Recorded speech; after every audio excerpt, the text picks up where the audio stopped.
fandom, CGI, and 80 years of comic book history. These were the ingredients chosen to create the perfect superhero movies. But DC accidentally added an extra ingredient to the concoction: the failure of Justice League 2017. Thus, the Trinity of DC was born. Wonder Woman, Shazam, and Aquaman have dedicated their lives to fighting the Marvel Cinematic Universe in the great battle at the box office! Wait a minute! But aren't we the real Trinity of DC? You, Batman, and I? Diana, I thought we were friends. I'm sorry, but I'm hanging out with the cool guys now. Okay, thanks, bye!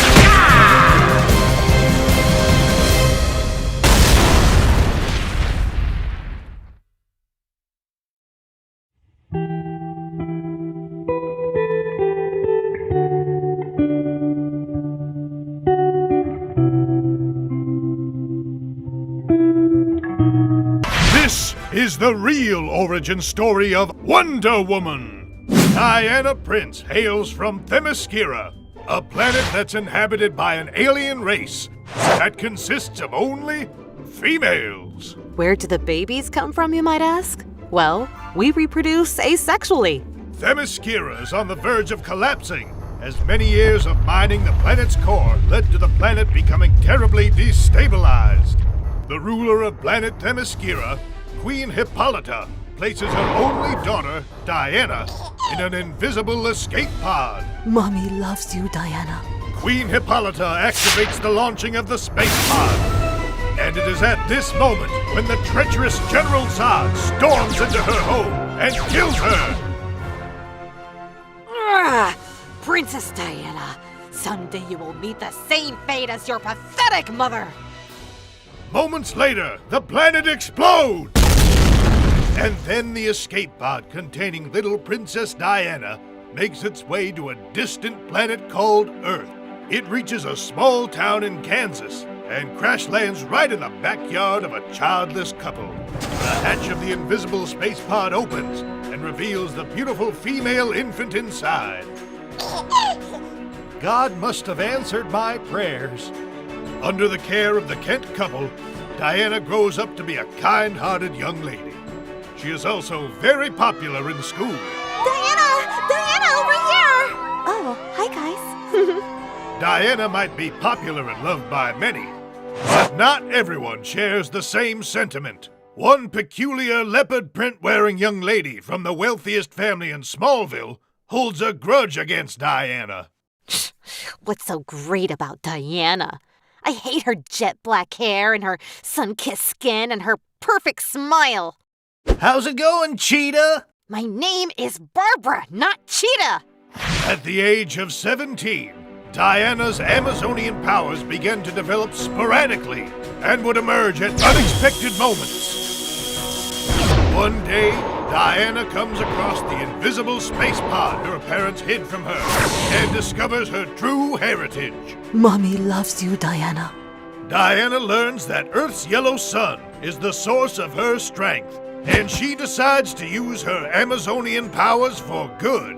After graduating from high school, Diana leaves Smallville and takes up a low-key newspaper reporter job in the city of Metropolis.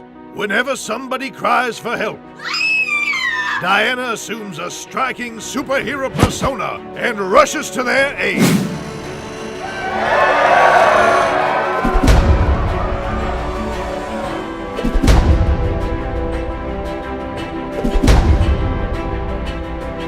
Meanwhile, remember Cheetah?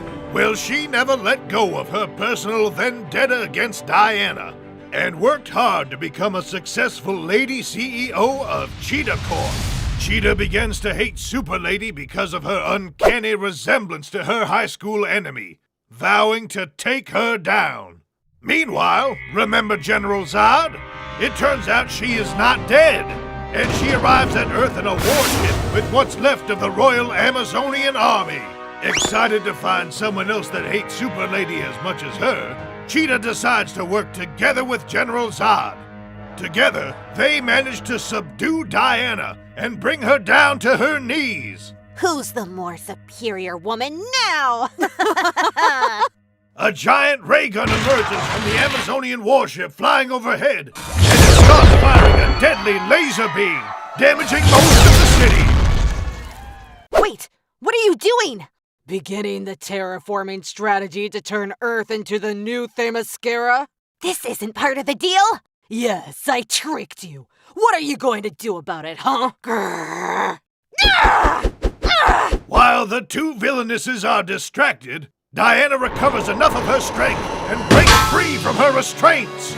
Cheetah is knocked out immediately. Diana and General Zod get into a battle of epic proportions. The cunning General Zod cheats and sucker punches Diana in the face. When all hope seems lost, Diana musters up all her energy and punches the living daylights out of General Zod. Thus, the citizens of Metropolis are saved. Super Lady... Wonder Woman has since become a symbol of justice and a beacon of hope for the people of planet Earth. The end. This is the real origin story of Superman. Kal-El is the crown prince of the mystical island of Krypton, home to a fierce warrior race known as the Kryptonians. What on earth is this, you may ask? Well, the story dates back many millennia ago, in which a fierce battle between gods took place. The fearsome god of apocalypse, known as Darkseid, sought to conquer the human realm, which the Kryptonians fought hard to protect. Step aside, Jor-El. These weak and pathetic humans are born to be ruled over. I can't let you do this, Darkseid. You know how much Highfather loves mortals. In a duel with the leader of the Kryptonians, King Jor-El, Darkseid is defeated and stripped of his godly powers. The almighty Highfather grants the Kryptonians the island of Krypton in honor of their loyalty and sacrifice. Here you go, boy. Your very own island, just like I promised. Oh yeah, and one baby boy coming right up. Oh my gosh, look at you. From now on, you shall be called Kal-El. Thank you, Highfather. By the way, look after Darkseid for me, will you? I have some important business to attend to. Highfather, wait! Henceforth, the Kryptonians remain eternally youthful and isolated from outside worlds, in the course of their duty of holding Darkseid prisoner for all eternity. Kal-El grows up pursuing the life of a warrior, as per Kryptonian traditions. He is much stronger than any other Kryptonian, thanks to his demigod physiology. Flight! Super speed! And invulnerability! That is so not fair. None of his peers are a match for him in a fight.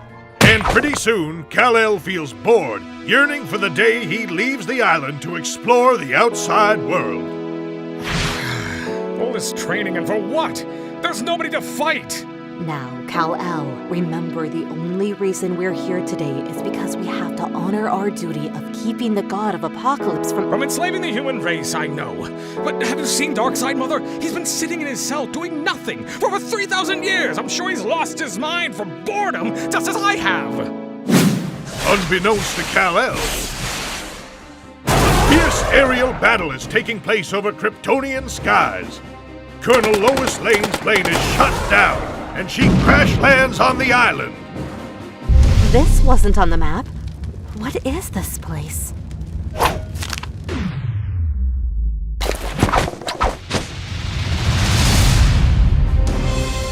You are trespassing on Kryptonian territory. State your purpose. Father! Calm down! You're scaring her! Are you all right?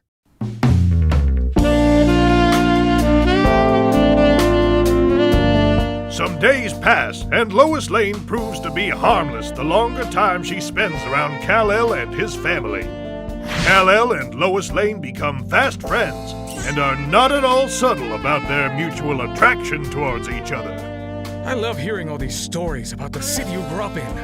I'd love to see it with my own eyes. Why don't you come with me so I can show you around?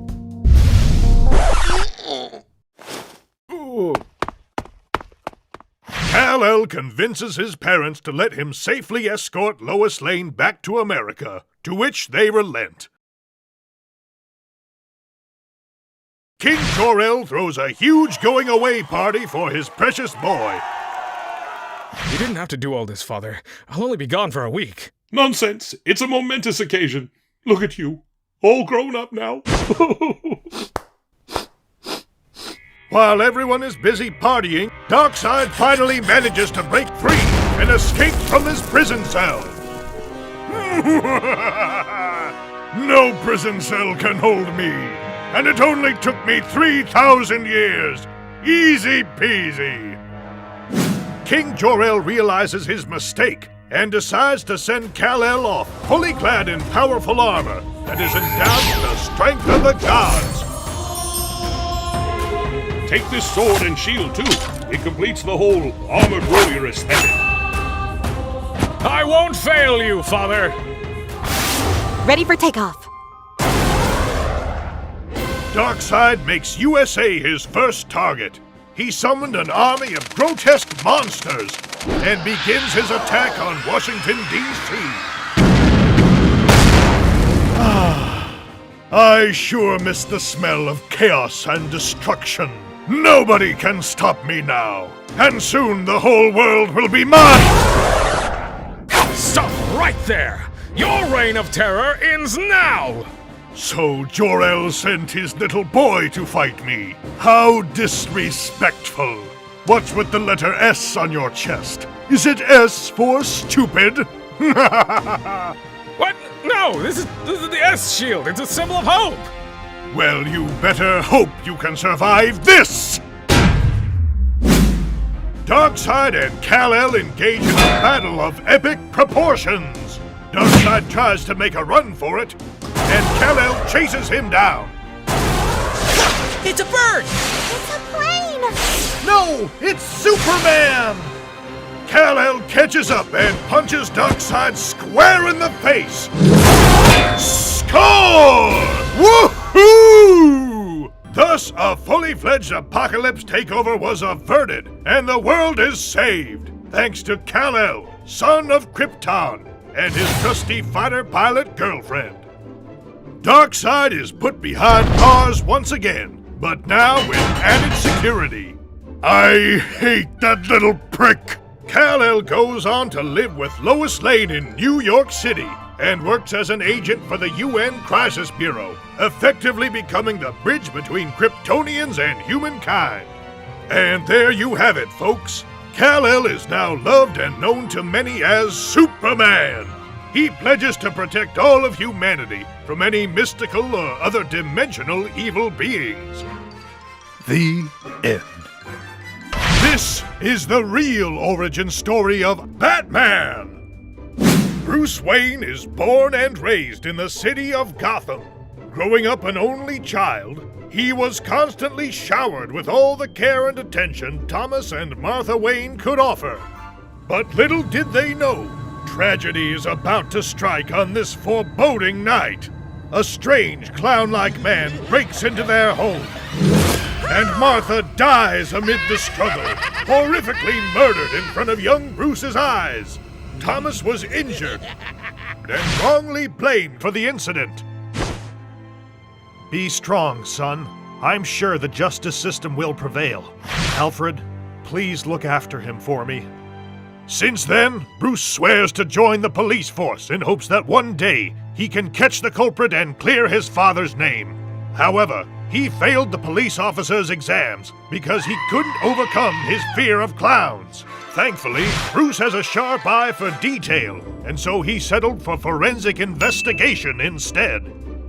One night, Bruce is hard at work on the most recent murder case when all of a sudden, a swarm of angry bats burst through the lab window out of nowhere. What in the world? Ah! The bats knock over a rack full of unspecified chemicals, and the chemicals spill all over Bruce. Ah! It burns! Ah! Bruce regains consciousness and discovers that he now possesses superhuman strength, endurance, and heightened senses. Whoa! My anxiety is gone. I feel incredible. Oh, and also, another swarm of bats bursts through the other lab window and leaves behind stacks of cash. $20 billion? Bats are my new spirit animal. With his newfound superpower and wealth, Bruce quits his job and becomes a full-time vigilante. Bruce dons a stealthy bat-themed costume to fight thugs and criminals. Who are you? I am justice. I am vengeance. I am Batman. What's with the freak costume, though? And the stupid voice? Stupid? Stupid? Shut up! This isn't stupid. It's sexy. Take this, and that, and this, and that. Batman cleans Gotham streets diligently every night, and pretty soon the crime rate in Gotham City is at an all-time low. And that upset a certain group of disreputable people. Our businesses are going down. We gotta do something about this Batman guy. What was that? Jesus! Hello, gentlemen! Today is your lucky day, as I will eliminate the Batman for you. But I expect to be paid handsomely.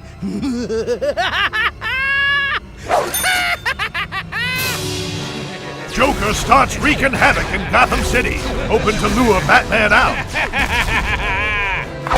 Stop right there, criminal.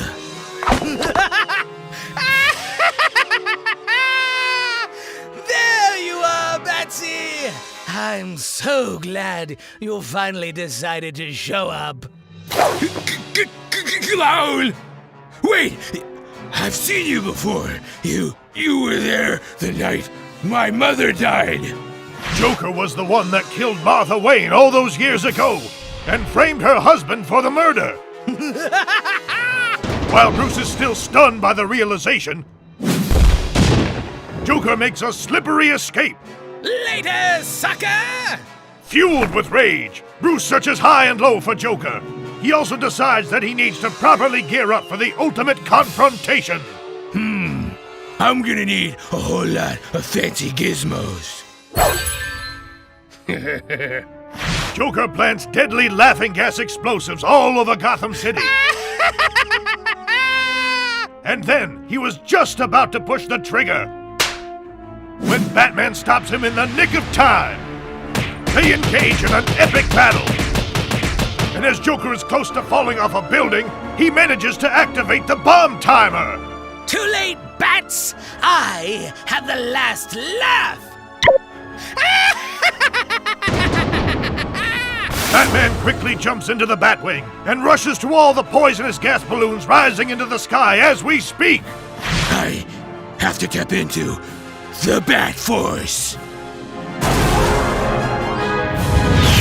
Batman manages to get to the balloons in time and send them all into space.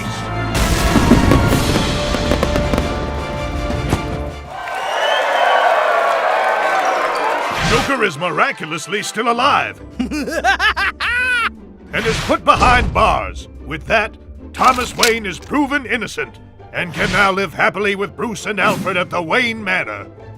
But Batman's job is never finished. To the outside world, Bruce is an insufferable billionaire playboy. But secretly, he uses his superpower and wealth to fight crime from the shadows, thus becoming an incorruptible symbol of hope and justice. The end.